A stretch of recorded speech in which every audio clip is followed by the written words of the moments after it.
Voici un livre qui m'a de suite attirée, déjà de par son titre évocateur, qu'avons-nous fait de nos rêves, et par une couverture très rock'n'roll, qui montre un vinyle qui porte les blessures du temps. Tout comme son histoire, qui se passe dans le San Francisco débridé des années 70.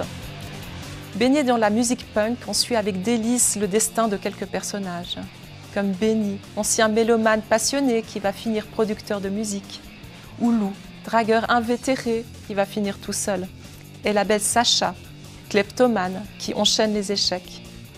Puis peu à peu, les pièces du puzzle s'emboîtent et le lien entre les chapitres se tisse.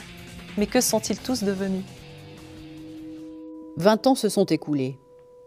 Il est dans sa chambre sur un lit d'hôpital, des tubes dans le nez. La deuxième attaque l'a vraiment mis KO. La seule séquelle de la première, nettement moins grave, avait été une patte un peu folle.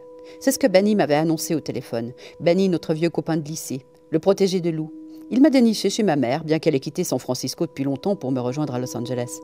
Benny, l'organisateur, réunissant des gens du passé au chevet de Lou.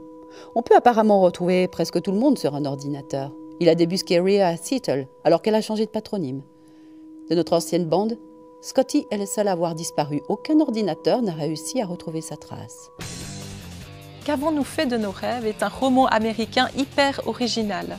L'auteur va même expliquer les sentiments d'une fille envers sa famille avec des diagrammes dignes d'une bonne conférence. Couronné du prix Pulitzer en 2011, ce récit est une vraie recherche du temps perdu. Jennifer Egan a certes trouvé sa Madeleine à travers le destin de ses personnages, tout ça avec beaucoup de simplicité et d'humanité.